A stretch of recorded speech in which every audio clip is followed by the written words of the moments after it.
Hello everyone. Those who don't know me, I'm Sam Kmieciak from Essenden Financial Planning. I am an independent financial advisor. I thought I'd do something completely different from what Faye and Susie did, so I thought I'd talk about something that is not talked about by very many people in my industry, and that's business protection. And by business protection, I don't mean protecting premises or machinery. I'm talking about protecting the heart of a company, which is the people. So, what are we protecting against? We're protecting against people dying or becoming critically ill.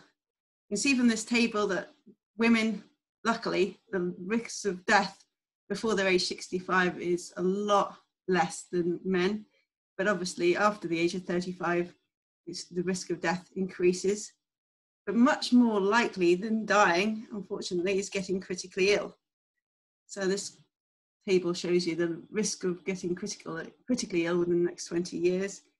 Obviously, you can see from the age of 55, 60, it becomes much more likely because we are living longer. And unfortunately, we're in poorer health for quite a lot of it. You can see the main three, heart attack, cancer, and stroke, are most prevalent. And obviously, dialysis is stuck at the top there. So, according to LV, the claims in 2011, 61% of claims for critical illness is cancer. Heart attack and stroke are number 2 and 3.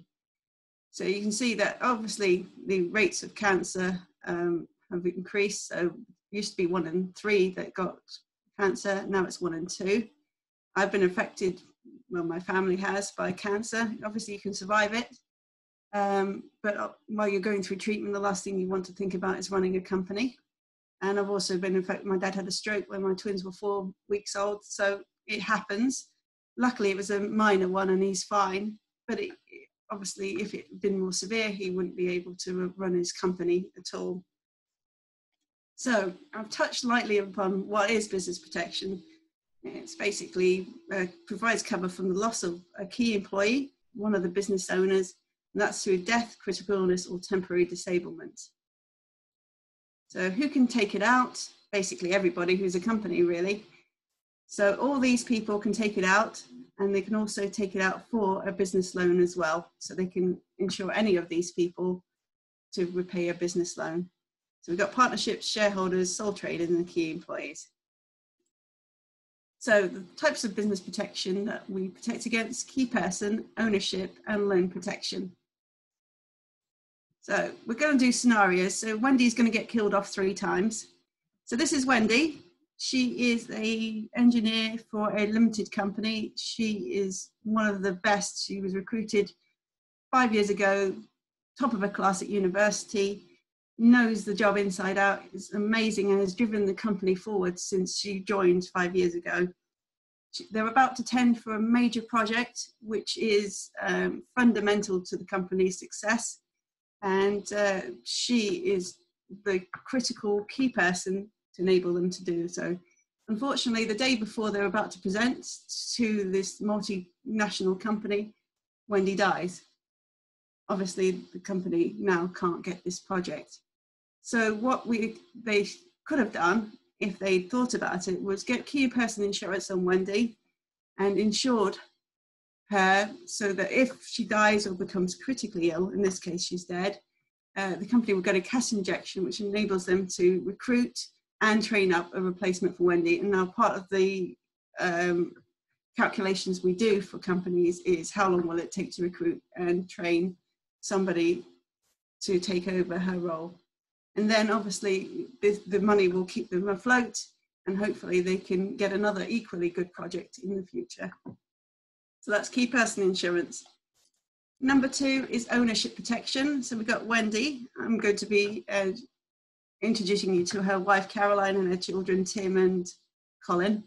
And she is now a director in a limited company. So she's got a stake of 51% in this company, and she's a major shareholder, and she dies. Now, the share of the business through her will goes to Caroline. And Caroline's thinking, what on earth am I supposed to do with this? Company can't make any major decisions because the major shareholder is Caroline.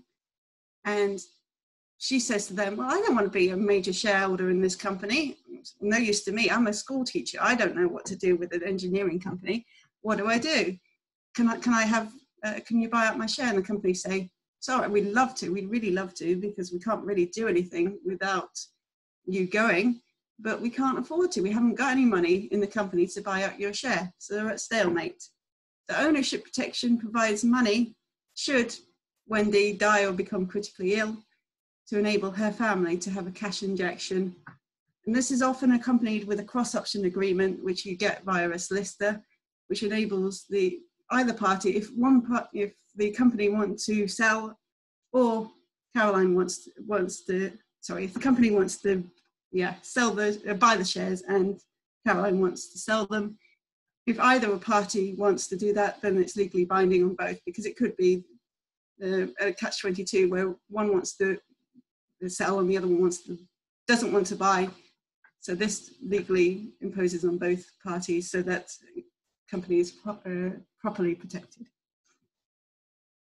And the third option is, we've got Wendy again. She's a sole trader. She's taken out a major loan because she's decided that she's going to expand her company, and she wants to have some money and able to do that.